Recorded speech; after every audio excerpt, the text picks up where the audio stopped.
Welcome to the Westport Library. Today's program will begin momentarily. Supported by Verso Studios, created locally and shared with the world.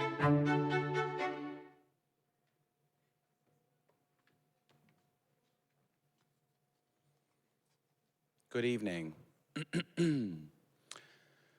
We have about 130 registered for tonight, so I'm expecting some folks to trickle in as we go through, but we do have an intimate group to start. Welcome. My name is CJ Shamus. I'm a teacher at Staples High School and the chairperson of the Growth Mindset District Initiative. Just a little shout out to some of my Growth Mindset students back there. Woo-hoo. The course at the high school is a mandatory course of mindset and performance, and I was an architect in developing this. So I bring sort of a combination of in-depth knowledge and practical application experience. And at the end of this, I will spend about 5 minutes and just talking about some of the strategies that I employ with students, myself, being a parent, also a coach. Certainly the growth mindset and my learning over the last 5 years and my commitment to it has transformed my teaching, my coaching, my parenting, and myself. As we go through this presentation, I certainly ask that you keep in mind that things will sound simple, but the commitment to this work and the commitment is the challenge. And so simple doesn't necessarily mean easy. I think of this as sort of eating healthy, right? And we all know what a balanced diet looks like. And then the weekend comes and, you know, the pizza and the chips with the game, and that could be a real challenge. And so it's sort of similar with the growth mindset. So just keep that in mind as we go through, and I would challenge you to identify aspects in your life that you can employ some of these strategies that support the growth mindset. We have a microphone over there on the side, and our ideal at the end when we open it up to questions is folks go over to the microphone, because this will be recorded and it will be posted. And the ideal is you're over there so we can capture this. If you're not comfortable with that and you want to just raise your hand, we will call on you and just give a short paraphrase of your question. Our speaker this evening, Dr. Sylvia Roberts, comes from Mindset Works, and they are a premier organization that translates educational research into practical information for folks like us. Without further ado, on behalf of the Westport Public Schools and the Westport Library, I would officially welcome Dr. Sylvia Roberts to the stage.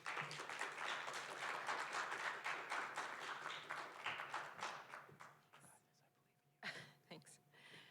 Good evening, everyone. Thank you so much for being here. I'm excited to be able to share with you some research in psychology that showcases how the mindsets we hold shape and inform our experience in important ways.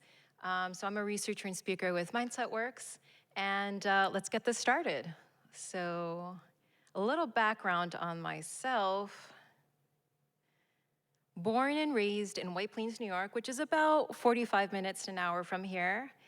And from a young age, my parents inculcated in me this strong belief in education as a tool for pursuing your dreams, your passions. My mom's also a retired educator, and so growing up, I saw on a daily basis how incredibly fulfilling the work was, but also challenging. So from a young age, I developed a passion and interest for understanding and wanting to develop tools and resources to be able to support motivation in the classroom. And so both at my alma mater at Princeton and then in my graduate work at Columbia, I studied psychology with an emphasis in education. My graduate work looked at how the beliefs that students hold about the utility of learning math interacted with how math was framed to impact math motivation and performance. Eventually, I found myself at Mindset Works, where for over 10 years, I was the director of research and implementation, where one of my primary roles was to provide program support and research support to schools and districts that were implementing approaches to social and emotional learning. Throughout all of this, a guiding light for me has been How can we empower children with the knowledge and tools to grow and flourish as learners? I imagine many of you share similar sentiment, and this has been my guiding light throughout my work and in my work as I continue in various capacities, including at A Learning Brain. So we'll talk about this and the research that supports and answers this question from one perspective. But let's begin with the foundation of it all, which is, what are mindsets, right? On a very foundational level. A lens, a perspective, a way of seeing things. You might have seen this idea of the rose-colored glasses where the viewer sees everything as overly optimistic. But what shapes that, right? Well, our successes, our failures, our upbringing, and our values and beliefs all help to shape our mindsets. Take this example of a challenge, right? We've all experienced multiple challenges. Do you tend to see it as an insurmountable task, the kind that feels impossible to achieve? Maybe your heart rate increases, your hands start to get sweaty, and you just see it as very difficult and overwhelming. Or do we see it as a door to opportunity, one that excites us as a thought of what is to be discovered and learned? Or are we somewhere in the middle? I want to talk a little bit about Michael Jordan because he's a great example of someone that shares his perspective on how he sees his successes and failures. I definitely recommend everyone to check out this video. It was part of an ad campaign in 2008 that he did for Nike. It's on YouTube, check it out. This is what it says. Maybe it's my fault. Maybe I led you to believe it was easy when it wasn't. Maybe I made you think that my highlights started at the free throw line and not in the gym. Maybe I made you think that every shot that I took was built on flash and not fire. Maybe it's my fault that you didn't see that failure gave me strength, that my pain was my motivation. Maybe I led you to believe that basketball was a God-given gift and not something that I worked for every single day of my life. It's tremendous when you think about the magnitude of what he's achieved over the course of his life and how he perceives it, right? Almost a little in tongue-in-cheek, he says, maybe it's my fault that I've made it look so easy, but the truth could be farther from that. He talks about all of the hard work and commitment that he's had to take in order to develop his skill set. He rejects the notion that it's a God-given gift because then it takes away from the fact that he worked very hard to get where he is. And so this teaches us two things, right? Number one, when we think about the greats, sometimes it could be great to romanticize this idea of genius and talent. But the truth is, we really don't know what happens behind closed doors when someone's developing their skill set. He says he's worked really hard, and it's all his failures that have helped to give him the strength to continue. In fact, I don't know if you guys know this, but Michael Jordan didn't make his high school basketball team, right? He didn't make it. But he says that fueled his fire to keep working hard. So that's one thing, right? We don't know what really goes on behind these closed doors and how people dedicate themselves to developing their skill set. But the other thing that this also teaches us is that perspective is everything. So today we'll talk about research spearheaded by Dr. Carol Dweck, who's a professor and author at Stanford University, and many other scholars about how the mindsets we hold, specifically those around how we conceptualize ability and intelligence, shape how we feel, our motivation, our decisions, and so much more. And this is relevant whether we're young or mature, whether we're students or in the workforce, whether we're novices or experts in our respective fields. I'll also share with you research in a parallel line of work in neuroscience that showcases how the brain is a powerful, malleable force to be reckoned with, and that critically, we have a say in how it looks like. The idea isn't to look at all of this through rose-colored glasses, because doing so would be inauthentic to our experience and would also negate real barriers. But instead, what I would propose for you to consider is, especially in situations of challenge, why we might think something isn't possible, and whether that really holds true for ourselves, and what we can do about it. So our goals for today, to expand our understanding of mindsets and how they impact motivation, resourcefulness, and resilience in ourselves and our kids. Learn about strategies to support a growth mindset in ourselves and our kids. So with just a raise of hands, I'm curious how many of you have heard of growth mindset? Okay, most of you. Great. Okay. And we'll hold a discussion for after. But if you have clarifying questions, please go ahead and raise your hand. So Carol Dweck is, as I mentioned, a researcher and author. She's at Stanford University, and she's the mother of all growth mindset. And she wrote this wonderful book that I recommend you check out that's called Mindset. And she talks about how our beliefs about ability impact us in so many different aspects of our life, including parenting, work, academics, and relationships. But what is a growth mindset? It's the belief that your intelligence is malleable, that your abilities and those of others are developed through learning, effort, and practice. But there are many common misconceptions when it comes to understanding growth mindset. A growth mindset is not positive thinking, working hard, or persevering, though certainly those can result from having a growth mindset. It's also not easy, right?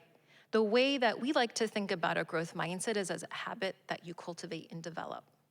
And we'll talk more about what that looks like. In contrast to a growth mindset, where you believe intelligence can be developed, there's a fixed mindset, where you believe intelligence or ability is fixed. You might have heard the idea of, well, I'm just not a math person, or this person's a genius. Those are all examples of fixed thinking. Now, a critical distinction to make is that we all have both fixed and growth mindset thinking. Some of us can be on a spectrum, but there are very few people that are truly growth, and very few people that are fully fixed. We have both mindsets in us. And what can bring out one mindset over the other can be triggers that we have, which we'll talk about in a little bit, and also different domains that we might have more of a fixed or growth mindset about. These mindsets are related to very different motivational profiles, if you will, different types of behaviors that can result from having these mindsets. When it comes to obstacles, for example, the fixed mindset is likely to give up, especially if something is very difficult, versus the growth mindset will persist through obstacles because they know that they can overcome it. When it comes to effort, the fixed mindset sees effort as fruitless. If I have a natural talent at something, I shouldn't have to put any effort. And if I don't have a talent in something, then putting any effort won't do me any good. Whereas the growth mindset sees effort as essential to learning. It may not always be pleasant, but it's essential and the only way you can grow. When it comes to criticism and feedback, the fixed mindset often will ignore the feedback. Again, if you have this impression of yourself as being very smart at something, feedback can threaten that perspective. Whereas the growth mindset seeks to learn from feedback and is open and receptive to it. When it comes to other successes, the fixed mindset is threatened by other successes, whereas the growth mindset is inspired and seeks lessons from it. When it comes to challenges, the fixed mindset avoids challenges, again, to maintain this view of themselves as either smart, or if they don't think that they're talented in something, then a challenge is to be avoided. Whereas the growth mindset embraces challenges as opportunities to grow and learn. And finally, when it comes to grit, so grit is a term that was coined by Angela Duckworth, who's a psychologist as well, and she defines it as this tendency to pursue long-term goals with commitment. And what the research shows is that mindset and grit are correlated. What I mean by that is the more of a growth mindset you have, the more grittier you tend to be, with the opposite also being true. So the more of a fixed mindset you have, the less gritty you tend to be. Now, I want to make just a quick point about this idea of the distinction between beliefs and behaviors. Sometimes when we think about addressing interventions, right, if we see students that are disengaged, that don't want to put in effort, sometimes the initial intention is to address the behavior in order to improve these things. And while in the short term we may see an impact of that, in order for long-lasting change, we also need to uncover what is the belief that leads to that behavior. Mindset is one of them. There can be other beliefs that play a role in how behaviors tend to result. Now, there's some nuances to when a growth mindset or fixed mindset might emerge. Different domains of ability, right? So let's take one person. They might have a fixed mindset of ability about music, right? No amount of effort is going to make me better at music. But that same person can then have a growth mindset about cooking and know that while I may not know how to cook right now, I know I can get there. Another important nuance is that different mindsets can be triggered by situations and events. For example, criticism or feedback, high effort, mistakes and setbacks, and new challenges are all examples of triggers that can bring out our fixed mindset. Another one are transitions, right? So for example, if you're changing roles, going to a new school, retiring, all of these transitions can also trigger a fixed mindset. Take the example of feedback from others. If you're in the fixed mindset, it may be very threatening to receive feedback, right? Especially if you think you have a talent in something. That feedback threatens your perspective of you as smart. And so you might not be open to receiving the feedback. And what we'll talk about later is you can actually shift how you think about the feedback, how you receive the feedback, so that you're more open to what you can learn from that. Similarly, when you give growth-minded feedback, that also makes it a more productive and positive experience for everyone involved. Now, fixed mindset triggers can activate something called the amygdala hijack. The amygdala is a part of the brain that responds to danger by generating hormones to react. Hormones like adrenaline and cortisol that increase our breathing and heart rate and is the classic fight or flight response. Now, when there's a physical danger, it can be beneficial to have this fight or flight response because it prepares us to react to the danger, right? By either facing it, running from it, or hiding from it. But when the danger is social or emotional, it can actually interfere with deliberate reasoning and can ultimately lead to reduced performance on complex academic tasks. Now, there is research that shows that when you reframe stress as allowing you to prepare for a situation like an assessment, a test, a high-stakes test, that it can actually facilitate your motivation and performance on that.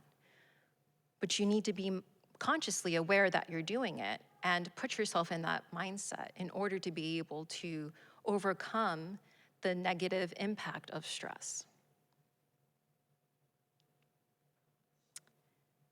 And we'll talk about, I would love to hear if anyone's open to it at the end when we have our Q&A, about a time that you held a fixed mindset.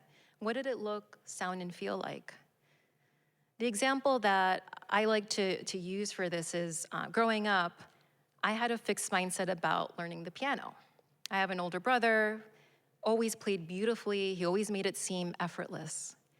When I would sit down at the piano, I would stare at the piano, the keyboard, and feel like no matter how many times I tried to play a piece, I could just not get it right. And so I was very negative about my experience in playing. And this culminated in when I was 14, I had to perform in front of a loving group of parents. I had to memorize a piece and play it in front of them. And what happened was, I was on stage, started playing the piano, and all of a sudden, my fixed mindset trigger activated, and I froze. I could not remember the piece at all. And so what ended up happening was that I literally had to get out of my seat midway through the piece, walk down the stairs, and sit down. It was so traumatic an experience that I gave up the piano, and for many years, never touched a piano. And it was only through learning about mindset that I've revisited this idea. Why did I think that I couldn't play the piano? But it's a very, very challenging thing when your fixed mindset gets activated because it brings up a lot of negative feelings and thoughts about one's potential. Now, what does this sound like in the classroom, right? This is a student who did a workshop with us, and he learned a growth mindset. What's really great about this is he says, even if I don't win, I feel good if I put effort into it. How amazing is that? It'd be wonderful to be able to have all kids see the same thing. So let's talk about what the fixed mindset looks like in a classroom, right? So here's a hypothetical student who to some extent has a desire to learn, has the resources to learn. Instruction may be excellent or even adequate. They're in a safe space in school. Yet, if there are psychological barriers that prevent her from taking on those opportunities, making the most of those opportunities, then that can cap motivation, and she won't take advantage of her opportunities there. For example, she may feel like she just doesn't have what it takes. She might say, I'm just not good at certain things. If I make mistakes, people will think I'm dumb. I get embarrassed if I have to work hard. I'm not going to raise my hand because I might make a mistake. All of us have, at one point or another, had similar feelings about a subject or a time in our lives. The idea that we want to do is we want to be able to support our students and our kids to shift and think about their abilities through the lens of growth. A student that says, I can learn new things if I work hard, get help, and don't give up. I want to learn new things, even if I'm not perfect at the beginning. I worked hard for that. I'm proud of it. Bummer, that hurts, but what can I learn from it? Now, we've talked about what mindsets look like and how they take shape in different circumstances. And so the researchers that initially looked at these questions of what these mindsets are wanted to see if they were tied to outcomes of interest. So one of the seminal studies that was done looked at whether it was related to achievement. And the way they did that is that they went to a middle school and for all incoming students had them complete a survey that assessed their mindset at that point in time. And the researchers just tracked them over the course of the next 4 semesters. And this is what they found. So all kids, the prior year, 5th grade, started at the same point, okay? This is both for fixed and growth kids. But the fixed group, if anything, declined in achievement over the next 4 semesters. And believe it or not, this is something that we typically see in education. Going from elementary to middle school is a transition period. So there's a lot of things going on. Number one, kids are moving to a new social environment, meeting new friends, new teachers. There's also a more difficult curriculum as you go from elementary to middle school. And then finally, there are also developmental changes that occur at this age as kids enter their preteen and teen years. So this isn't actually a rare occurrence, unfortunately. The growth group, however, had an improvement in GPA over the course of those 4 terms. So you could say potentially that there was a buffering, a protective effect of having a growth mindset. Now, we don't know from this study, But presumably, the reason that we see a difference in achievement is because when you have a growth mindset, you're likely to use those motivational behaviors that we talked about, like putting in effort, persevering, overcoming challenges, all the things that we know help you learn. I also want to make a point that it's not that growth mindset kids are focused on the outcome. They're focused on the learning. The outcome is a byproduct of that, if you will. Now, I want to make a note about high-achieving students. From the outside, it might appear as if high-achieving students by default should have a growth mindset. And likely many do. However, it's not a guarantee. So I'll give you an example. A few years ago, I did a talk in LA, and I was giving a talk on mindset to a group of high-achieving high school students. And at the end of the talk, during the Q&A, a student raised her hand and said almost in disbelief, "Listen, I've prided myself on being high-achieving, working hard to get to where I am. I've meticulously picked my classes. I've done my work as best as I could. And through this talk, I realized that I've been doing a disservice to myself. Why? Well, I've been picking classes that I knew I could ace, not realizing that maybe it would have been a good opportunity to take classes outside of my comfort zone that I could have learned a little bit more about." Another thing that can happen with high-achieving kids who have a fixed mindset is that it feels really good to get positive reinforcement, right? From the community, from school.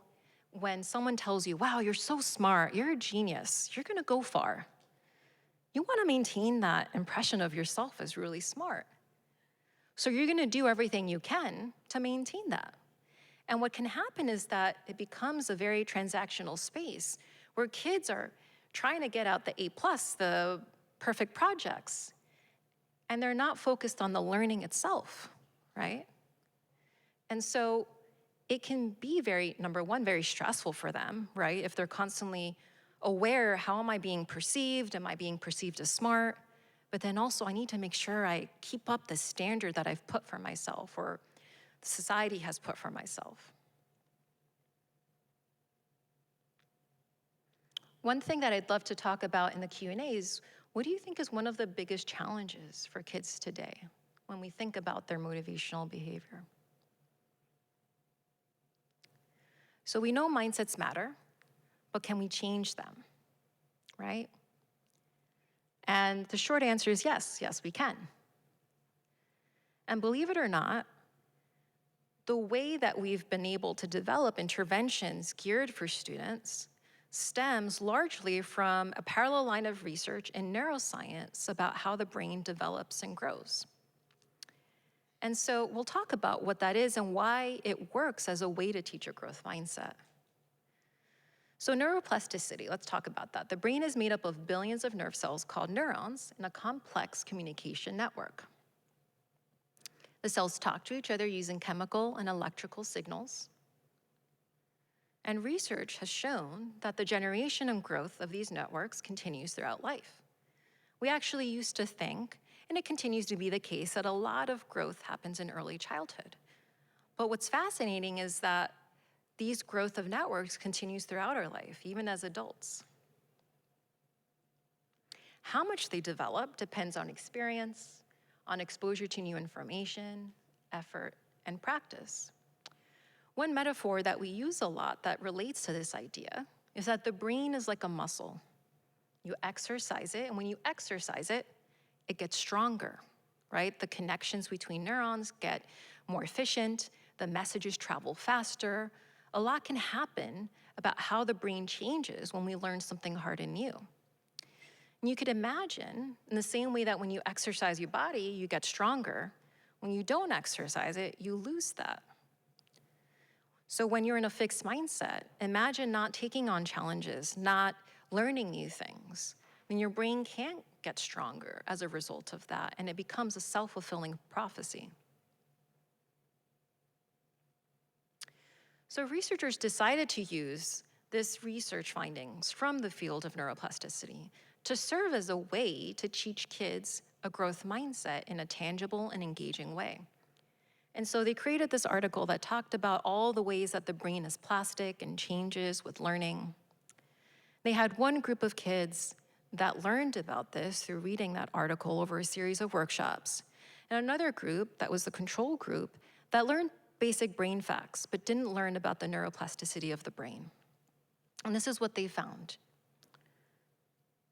Relative to how they started off, everyone started off about the same place. By the end of the workshop, kids that learned about the malleability of intelligence earned higher GPAs, so it did impact their GPA. But also, teachers noticed a visible difference in their kids' motivation too. So the teachers were blind to condition. They didn't know which group of kids were which, but they could see that there was a visible difference. In fact, one teacher said, "Your workshop has already had an effect. Elle, who never puts in any extra effort and often doesn't turn in homework on time, actually stayed up late working for hours to finish an assignment early, so I could review it and give him a chance to revise it. He earned a B+ on the assignment. He had been getting C's and lower. So, a growth mindset leads people to embrace learning and growth, understand the role of effort and process in creating ability, and maintain confidence and effectiveness in the face of challenges and setbacks. And critically, it can be learned. Now, we've talked about findings in research, specifically within the context of education and for students, but there's been many, many studies done since then that have shown the broader impact of learning a growth mindset. And just to touch the surface of it, we find that this impact of having a growth mindset is not specific only to the US, but we find similar patterns across many countries around the world where a growth mindset is associated with higher achievement. In work environments, having a growth mindset is associated with more collaborative, innovative work environments.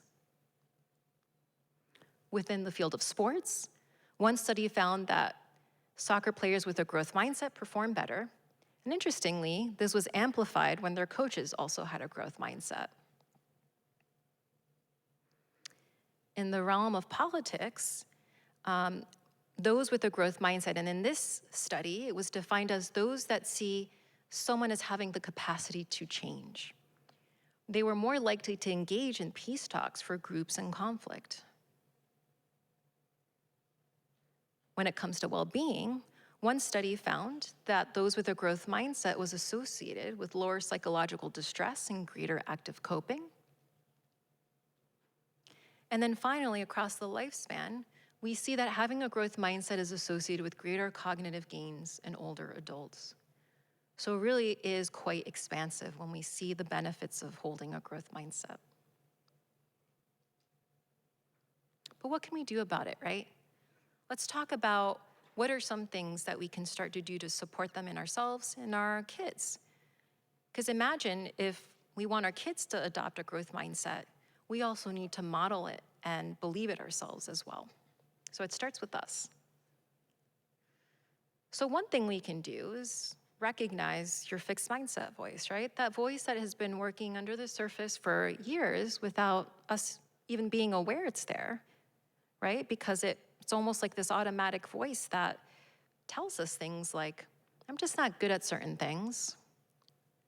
If I make mistakes, people will think I'm incapable. I'm embarrassed I had to work so hard to complete this task.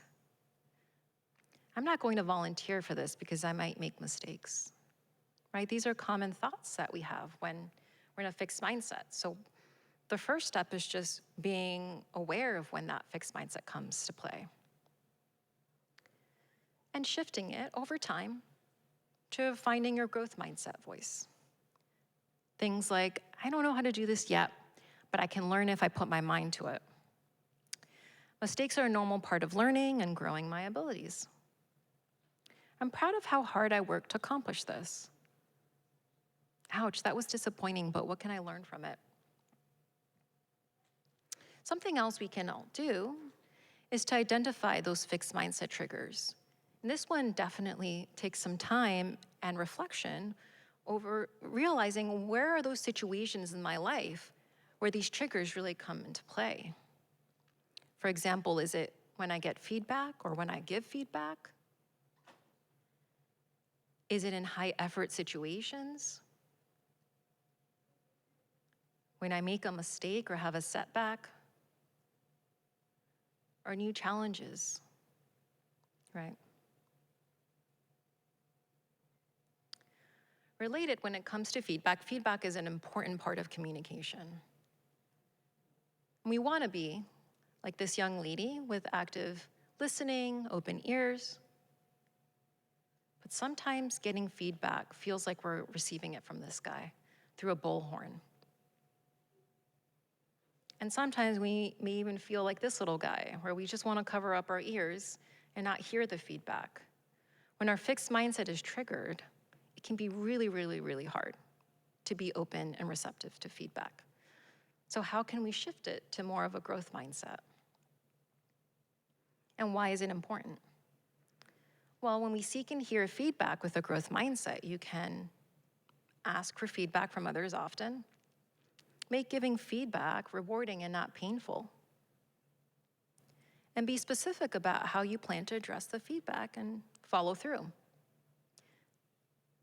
And the reason we do that is because actively seeking input is empowering both to me and to the person I ask. It helps to cultivate a culture of trust and honesty. And by hearing and acting on others' feedback, I will grow. So let's talk about how we can nourish a growth mindset at home. It can be very difficult to do so because our culture often pushes a fixed mindset, right? One of my favorite shows growing up was American Idol.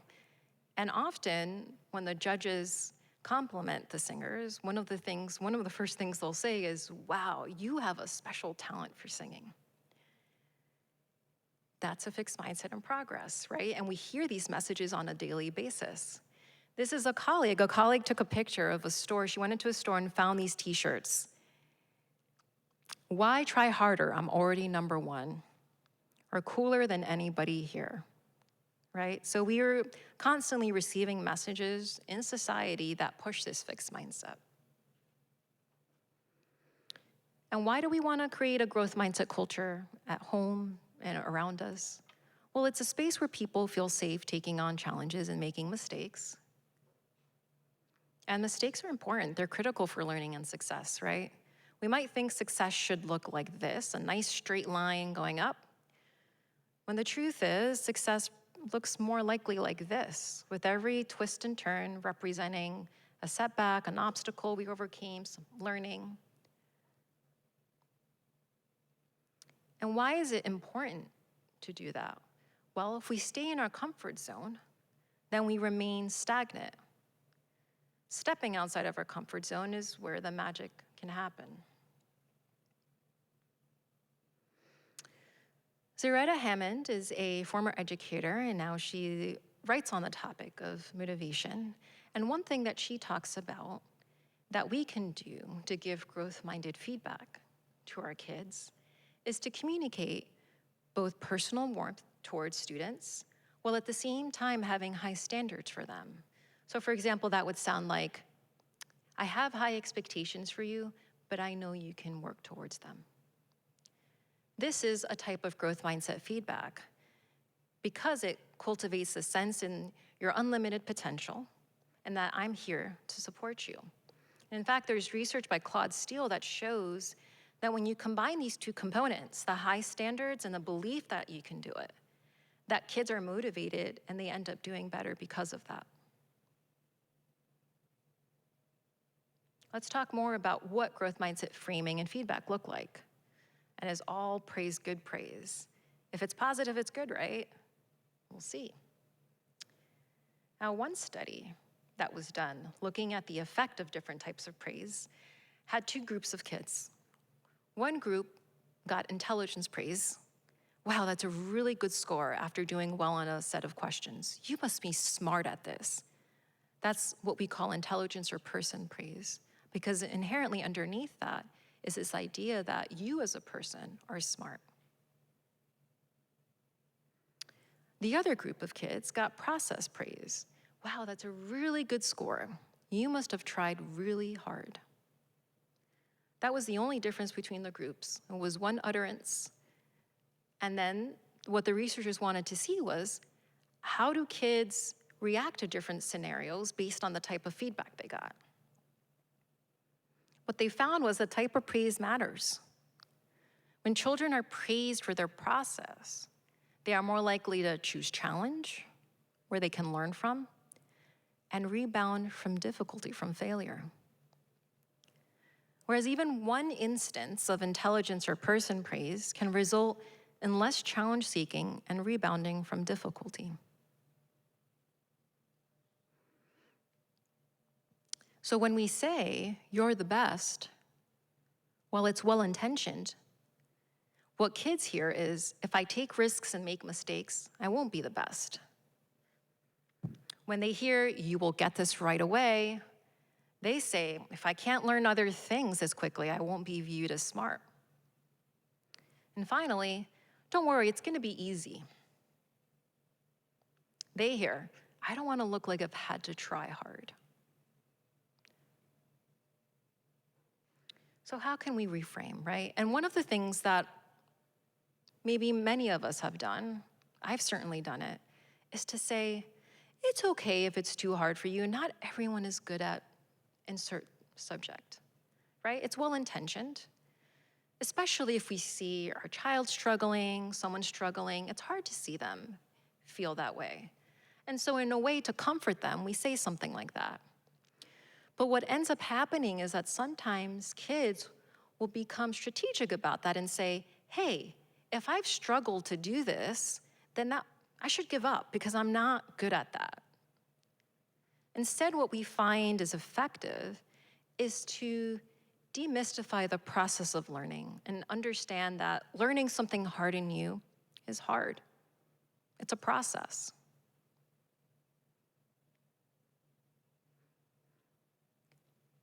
Sometimes we will say to ourselves, I'm not good at math. I'm not good at science. That can feel so heavy and so final. But if you add a simple word at the end, it completely changes the meaning. I am not good at math yet, right? What this signifies is I can see my future self, and I can see that I still haven't gotten there yet, but I can. And the other thing is that it allows kids to feel like they have the possibility that learning is a process. So let's reframe for growth. One way we can do that is by highlighting the behaviors we want to see. These are tangible behaviors that can be replicable, right? Taking on challenge, learning from mistakes, engagement, taking risks. This is really concrete and direct for kids to understand. Those are the things I should be doing.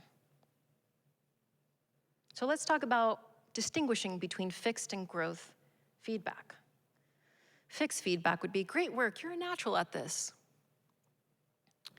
Growth might say, looks like you've mastered this. How can we take your skills to the next level so you can grow? When they struggle, fixed might say, don't worry, just keep trying, you can get this, tomorrow will be better. I know that one's a little bit tricky because it seems encouraging, but the challenge with this one is, let's envision someone's been working really hard to do something, and that strategy or approach that they're using is not working. Telling them just keep trying, keep trying, keep trying will be really frustrating and won't lead to a difference in outcome. So instead, maybe we can say, acknowledge it's challenging.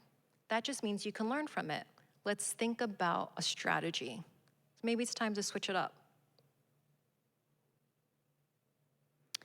When kids succeed with effort, the growth statement would be, do you remember how hard this was when you first started? Look at how far you have come. All your hard work and deliberate effort have paid off. Versus fixed statement would be, see, I knew you had it in you. It wasn't as hard as you thought, was it?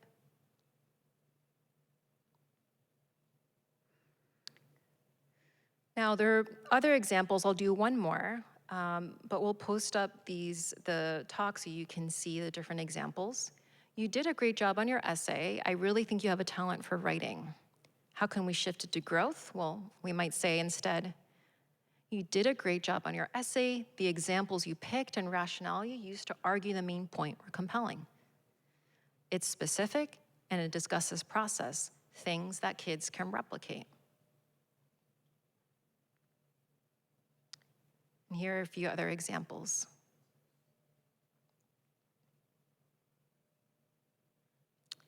So in sum, growth mindset framing and feedback is motivating and empowering because it focuses on process over product, effort over ability, and learning over performance. In other words, these are things that children can control and their behaviors we want to see. Some strategies for home can teach about malleable intelligence, teach about neuroplasticity. There are a lot of great resources out there that support teaching the neuroplasticity to kids.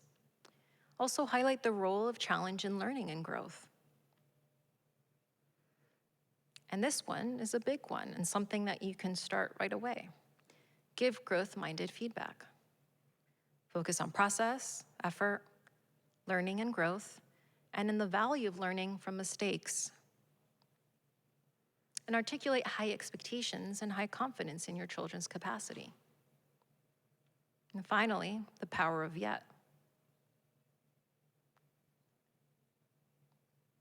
Also, it's important to practice our own mindsets, not only to model that for our kids, but also because it allows us to have a shared language and understanding of what the growth mindset looks like and how to put it into practice. So recognizing your fixed mindset voice, know your fixed mindset triggers, and actively seek and hear feedback. And for all of these, reframe with a growth mindset.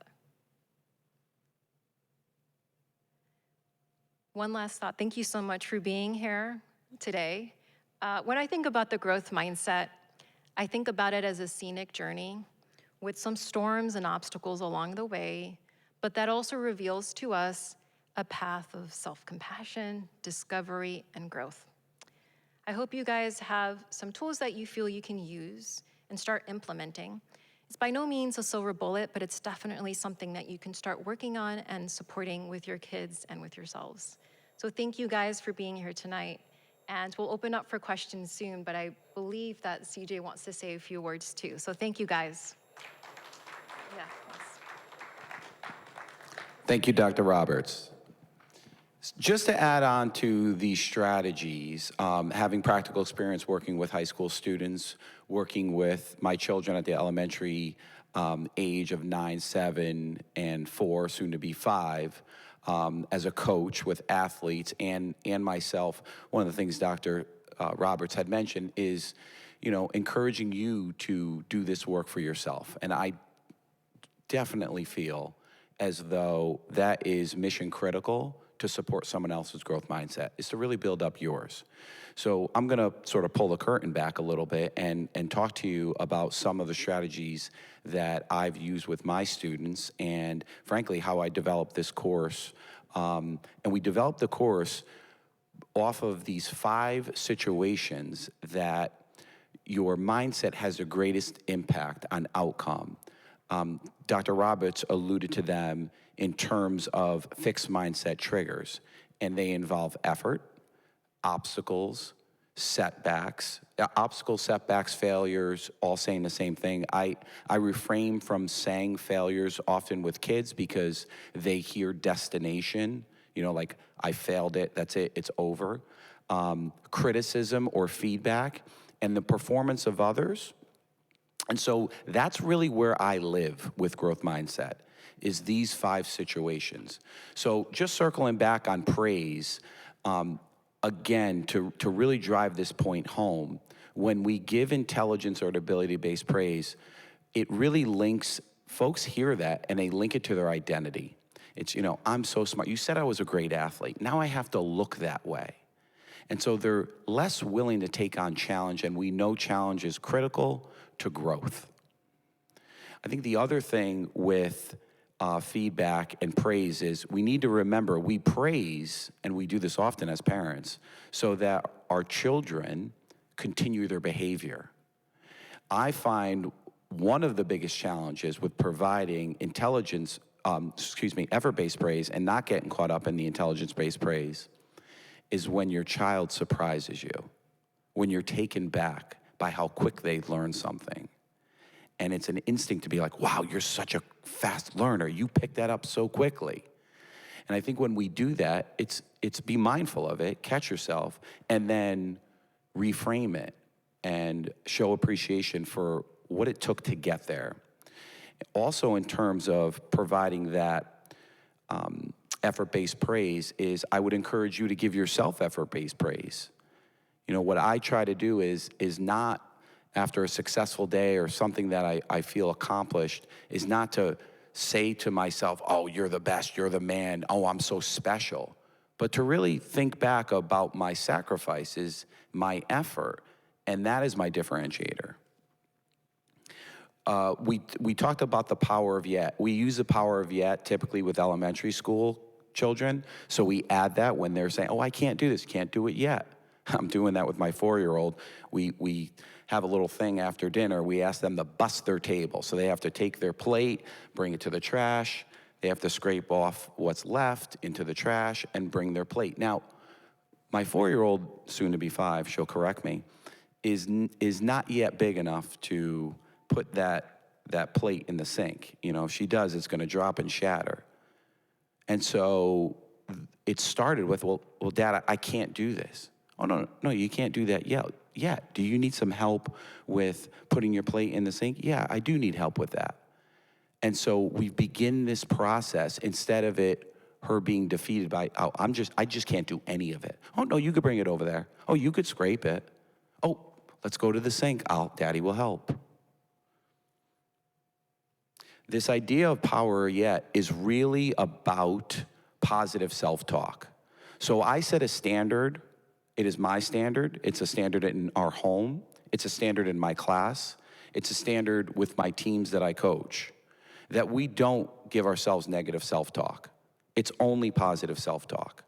We don't fuel our body with those negative thoughts. And I still catch myself doing it. Because my instinct is when I make a mental mistake to then, what is wrong with me? Oh, I'm such an idiot. And what I notice is when I've done that, my performance is degraded. So now my mantra is I reject negative self-talk. Or if I do it, I'll just say, oh, no, I'm not gonna do that. And then I focus on my next steps. So these are the standards that I set for myself, I set for my students, my athletes, and my children.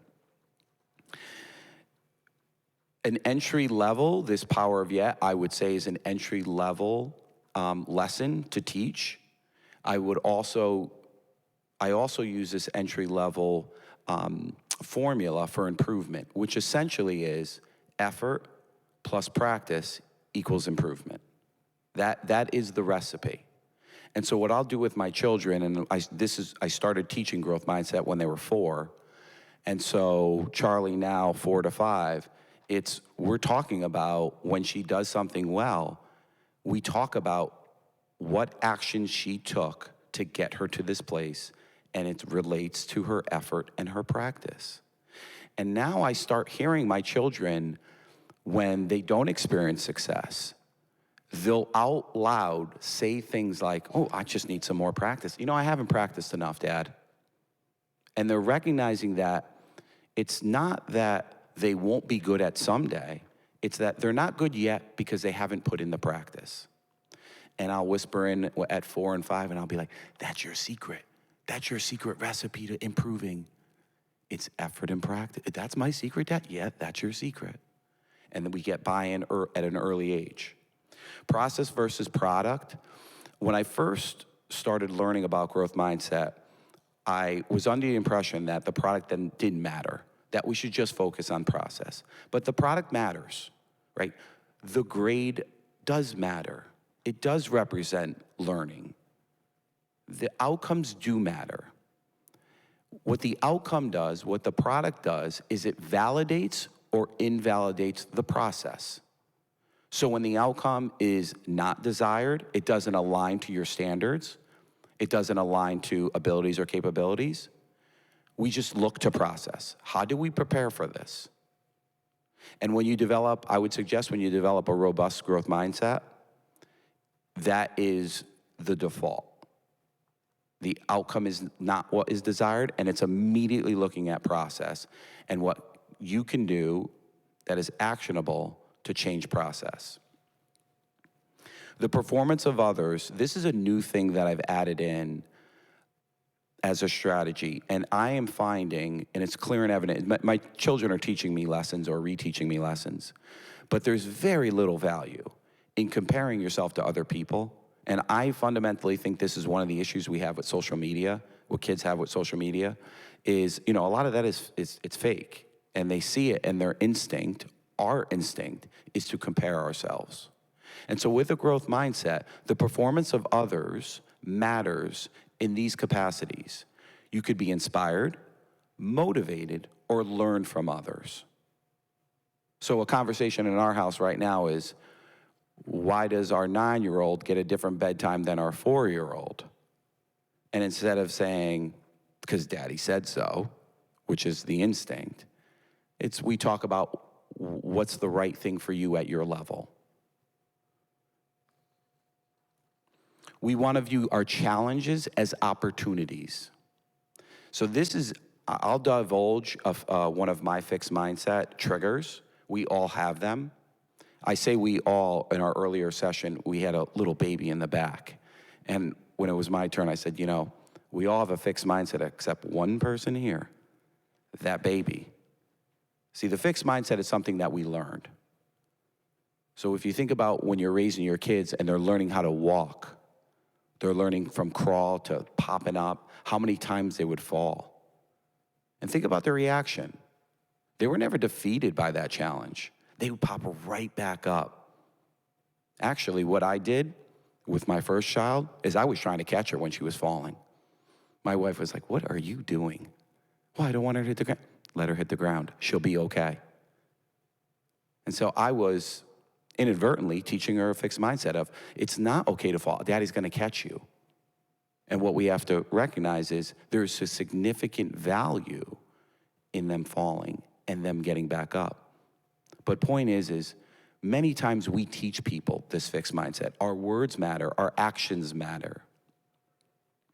So we view challenges as opportunities. So when I peel my onion back of my mindset, on the surface, challenge, I'm growth mindset. I seek challenge. I love challenge. But when a challenge is bestowed upon me that I did not see coming, I did not. You tap on my shoulder challenge, I didn't see you coming. Ooh, I do default to a fixed mindset. So 2 weeks ago, tomorrow, I was driving home from school. My wife is a teacher in district as well. We're driving home on the Merritt Parkway, and my steering wheel starts vibrating. Look at the dash, says reduce speed downshift. I'm like, oh no, here we go. Pull over, I'm on the grass, a little smoke coming out. Oh boy, here we go. Now, I take care of my vehicles. This was very unexpected. So I turn to my wife and I'm like, this is my practice. This is my practice opportunity. And I kind of clapped my hands and I was like, let's go. Now I ended up being on the side of the road. I had my dad is in, my parents were in town. My dad circled back, picked up my wife so she can get the kids, get them fed. So I sat in the car for 2.5 hours waiting for the tow truck. 2.5 hours. And the whole time I was reminding myself, this is my practice for when a challenge is bestowed upon me. When else am I going to get this opportunity? I can't plan for it. So we must view our challenges as that, as practice. And I often do this with my children. When they come, Dad, this is so hard. Yep, this is your practice. You're in 2nd grade. Someday you'll be in 4th grade. You'll be in 8th grade. You'll have a job and you'll be reporting to a supervisor. This is your practice. And what that does is it sort of brings the stakes down a little bit. And we also can recognize when we view things as practice that mistakes are part of that process. I don't have to be perfect. Teaching the mindset course, I have incorporated some supporting concepts of the growth mindset, one of which is this idea that your stress response is actually intended to try to help you perform. It's called stress can be enhancing mindset. I think they refer to it as stress is enhancing, and I refer to it as stress can be enhancing mindset, because it's how you really think about your stress response. And so the idea with that is, and my link to growth mindset is, when you have a growth mindset, you still can have a stress response to challenge, mistakes, things of that nature, the performance of others, criticism.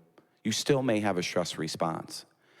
We don't want our stress response to debilitate us. You know, I'm up here, my heart's racing, because I really care about this work, and there's uncertainty in how it will be received. That's my stress response. What I recognize and I'm embracing is that response of my heart racing is actually supplying oxygen through blood flow to my brain. And just that understanding is helping me, and the phrase is not freak out about freaking out. The other thing that I do, that I've incorporated into this course, and I incorporate on an everyday basis with my children, is I fundamentally believe that kids need to believe in themselves. We are raising the generation that's dealing with the highest percentage of anxiety, depression, and addiction. And what do we do? How do we overcome this? And one way is for them to believe in themselves. You know, their confidence, their self-esteem, their self-efficacy. Self-efficacy being specifically to new challenges. And so what I tell my children every day, twice a day at least, in the morning and when I say goodnight, is they hear I love you, I believe in you, believe in yourself. By believing in yourself, it plays beautifully with the growth mindset. You believe that you can learn what has to be learned. You can acquire the skills or knowledge necessary, that you don't have limitations. But this idea of believing in yourself is so critically important, and we can persuade our kids to believe in themselves by showing that you believe in them. What I tell my students and I tell my children is, when you have this growth mindset, when you really believe in yourself, when you have a stress response and you know it's really trying to help you, that becomes a superpower. So you now have a superpower.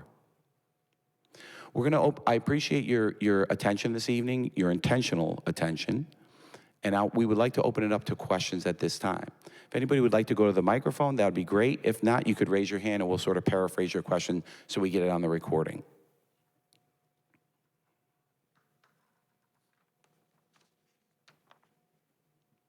I will start it with some questions that were asked earlier. There was a few questions about doing this work and really fighting the tide, so to speak, in the sense of we have systems in place. You know, many systems, societal systems, educational systems, that sort of encourage a fixed mindset. And there was some questions like, well, what are we gonna do about this? You know, there's a lot of pressure to go to the best schools and, you know, get the highest GPA. Like, what do we do about it?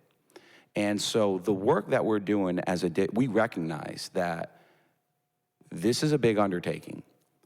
It's essentially a cultural shift. I think of it as sort of moving an aircraft carrier.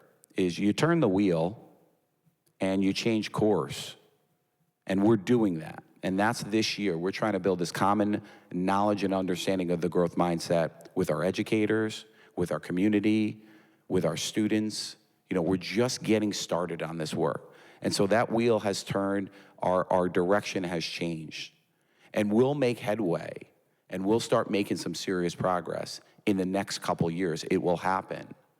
We'll be looking, if we refer to this as year 1, year 2, and year 3, we're gonna be looking at policies and practices and auditing them, whether they align with growth mindset or whether they support a fixed mindset. Work that we're doing this year is we have a one community, one book initiative. We're reading the book Grit. We have provided obviously a community workshop. We've done an educators workshop. We'll be pushing into faculty meetings to provide further professional development for teachers this year. Our team will be getting together in early December to make that happen, begin that process. We have a newsletter that is getting posted on our website under the district initiative for growth mindset. There's 6 that have been created. We posted our first one, an introductory, last week. The second one will be posted by Monday, and each week following till 6 are posted. And so we have some work that we're doing, and we recognize that this is a heavy lift. And I strongly encourage you to dip your toe in this for yourself first. And I think what you'll find is you'll find some personal growth there, and it becomes significantly easier to support someone else's growth mindset when you sort of build yours up and nourish yours and ignite yours. Okay, we have a question. Hi, thank you. My name is Bruce. I'm a really big fan of the Westport Library, and thank you for your talk, and Dr. Roberts. I was wondering, as you're describing the influence of the mindset and the beliefs and a lot about the individual, and also your experience in working with teams or with groups of people, maybe in the coaching environment or maybe psychology, would you have any thoughts about what you've observed or what you'd like to see about how people can use these ideas in working together and in those kinds of environments? So just to paraphrase, are you asking working together as a collective unit within growth mindset, like as a team working on growth mindset? Yeah, I think there's maybe 2 aspects. One that's maybe a more general interest. So can the same questions that apply to an individual, apply to a group? So if a team, each individual, of course, is part of the team, but is there some common shared beliefs? And then what also I'm interested in is each person is their own individual. So what are the ways that the interactions, and how could the ideas of the growth mindset in particular, how can you improve the way that people interact, in the world, the space of complexity that is interactions? So thank you for your question. If I could answer that, what I would say is that as the community learns a growth mindset and puts it into practice for themselves, but then also as a cohesive unit, you actually, there's research showing that actually leads to greater collaboration, openness, innovation. And so it fosters the types of behaviors and approaches that facilitate problem solving. And I think this is wonderful that the community as a whole is kind of participating in it and co-creating the kind of culture that we want to see here in Westport. Thank you. Sure.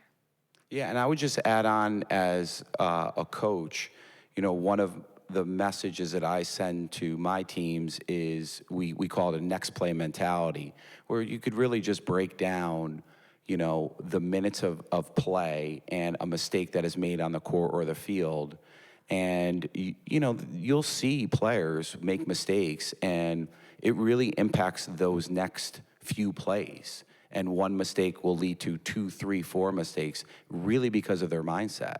And so I really enjoy teaching teams about this mentality of we have to be able to recognize that when we're in gameplay, we're in our performance zone. We're trying to perform. We're not trying to make mistakes. There's a time to be in your learning zone, and that's practice. So what we'll do is we'll revisit those mistakes in practice, but we need to be on this next play. Statistically, if you could break down a mistake, if a kid is playing, half a game or 3/4 of a game, it might equate to less than 1% of the time that they're playing. So an expression I'll use, I'll even draw it up on the board, we'll write it, you've missed this many shots, you've played this many minutes, and the math will work out to you're gonna allow 1% to impact the 99%. And then what ends up happening with teams is they'll identify when a player starts allowing a mistake to defeat them, and they'll respond by putting their arm around them and lifting them up. Thank you for the question. Okay, are there any other questions this evening?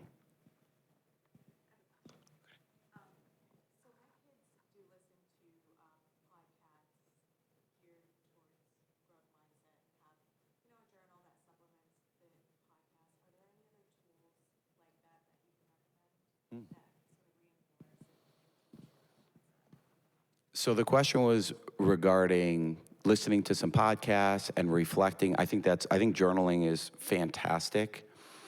The place that I always start with kids is really, and Dweck does this at Stanford, is them, quote unquote, embracing their fixed mindset.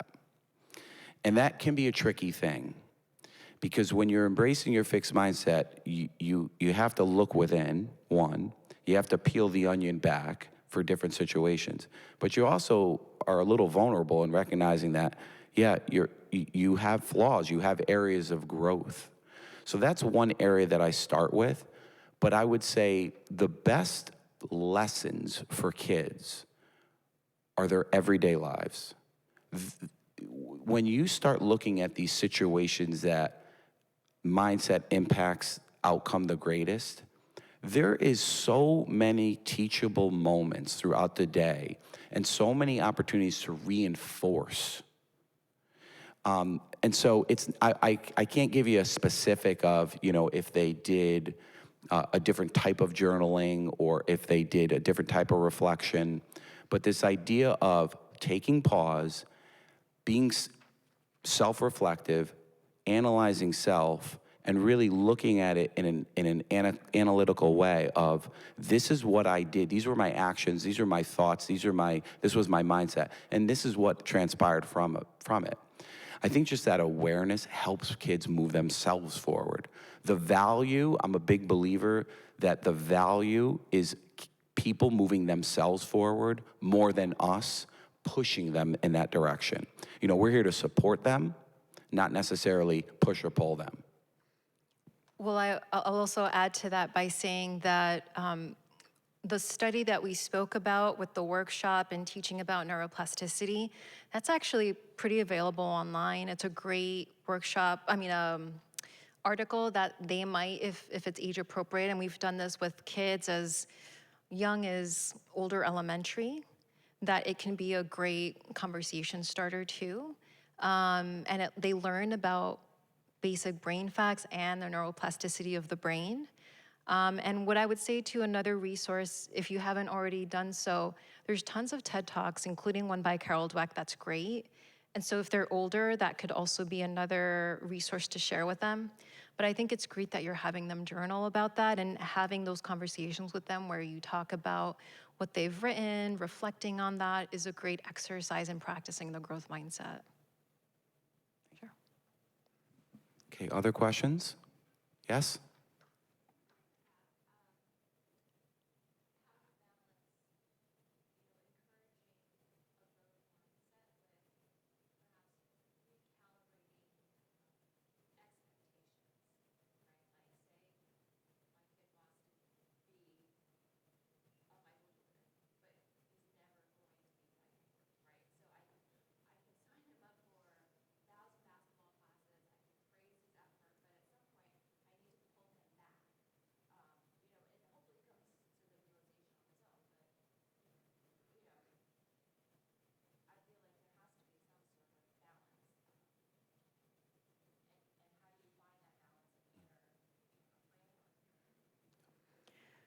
What I would say is, and I can see your concern with, kind of if your child feels like they really want to get to great heights. And the truth is, we can't measure potential, right? And so the idea behind this is to give them the resources to shift how they think about their ability, not necessarily to aim to be a Michael Jordan, but to understand that developing their ability is something that's tangible and that they have agency over their own experience, right?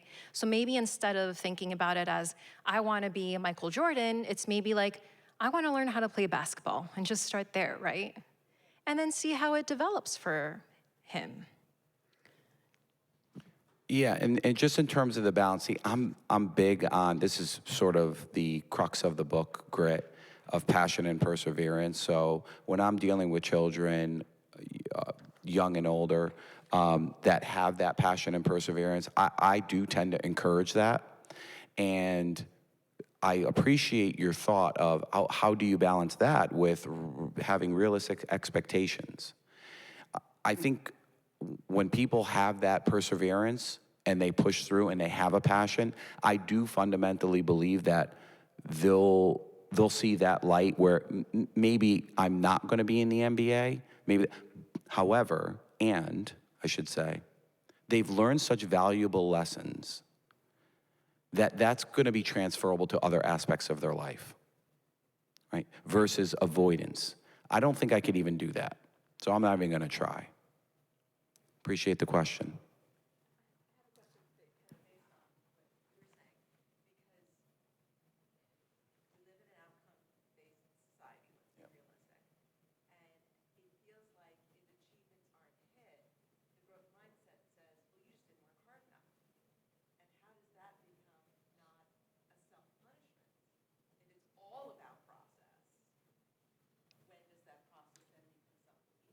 So just to paraphrase the question, essentially, we live in a society where it's outcome-based.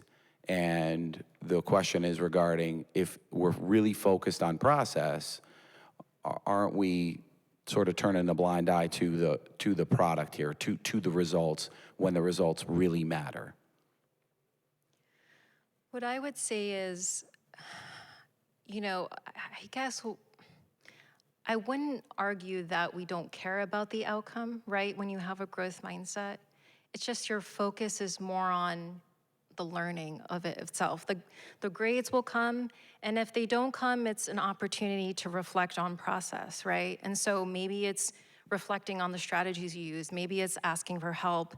And so it's just more about the approach you take to your own academic experience, rather than saying like, well, who cares about grades? I'm just gonna go ahead and explore my passions and interests. That's wonderful, but we want kids to develop that sense of agency that I can do this, I can learn and have a process for overcoming obstacles and know what I need to do to shift my strategies if something isn't working or I'm not learning something. So again, we're not trying to say that outcome doesn't matter. It's just, sometimes it can be stressful if your focus is on the outcome, because then all your energy goes into that, and then your self-worth can be tied to that, right? And so if you get an F or even a C, that can feel really, really, really self-defeating for a kid.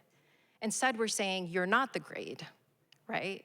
And you have a lot of say in what you do, and that's through recognizing and demystifying the process of learning. And there is certainly some science behind what effective practice actually looks like and what it doesn't. And so with growth mindset, and one of Dr. Roberts' slides talked about this, essentially when you're not getting the outcome, but you are giving, it's not always effort. It could be how the practice is occurring, how effective the practice is. For instance, we want to focus on practice. Our practice needs to be intentional and focus. Obviously, we don't want to be distracted. We want to be present. We want to focus on what is referred to as the edge of our abilities to improve, not what we already are really good at, but just past what we're comfortable with, just outside of our comfort zone. And so again, with growth mindset, it's valuing the product, but we can't live on just the points we got on the assessment. At the high school, we deal with that where we have a power school, and we see how many times kids are going on power school, and we'll have kids checking their grades 200 times in a week. And so they're I don't know if they're solely focused, but there's a lot of focus there on a transactional point there. And instead, what we would prefer, and with a growth mindset rather, is my process valid? Is it my process allowing me to perform to my abilities? Appreciate the question. And you know what, just one other addition.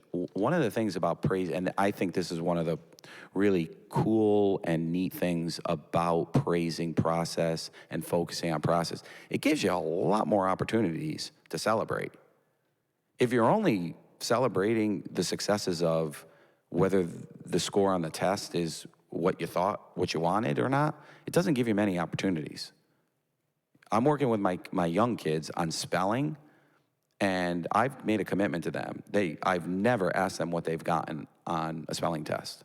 And I started getting involved with this because my oldest came home and she was defeated by her score. I said, all right, well, let's look at how we're preparing.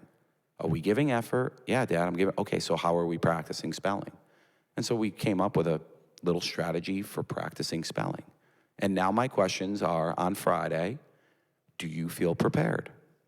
When they come home from school, did you prepare well enough to perform to your abilities? Well, I skipped a day of practicing. Okay, well, what's that telling you? Oh, no, I felt prepared, Dad. And my middle child, it was almost an identical experience to my oldest. This just happened. She came home, her face was lit up. I would not ask her did you feel prepared? Yeah. Can I ask you another question? Was it fun taking that assessment? Yeah, it was, Dad. It was a lot of fun. And so there's so much value there, and there's so much value for us as parents and teachers and mentors and coaches to really put this emphasis on product. And sometimes it's not the effort, it's the strategies, right? Are you taking the correct strategies in your practice? Appreciate it. Any other questions? Yes.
So to paraphrase the question, there's two kids, and one kid essentially makes things look easy and gets good grades and doesn't appear as though there's a crazy amount of effort, where another child has their struggles and working really hard, and sounds like you're describing me and my brother and I rather.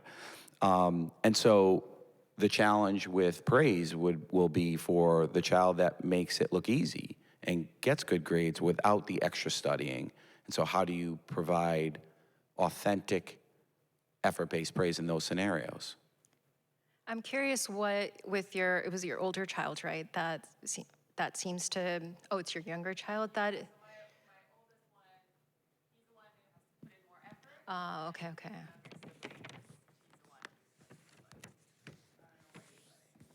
Do you ever have conversations with your younger child about what their process is like? Like, how do they prepare themselves for it or work on it?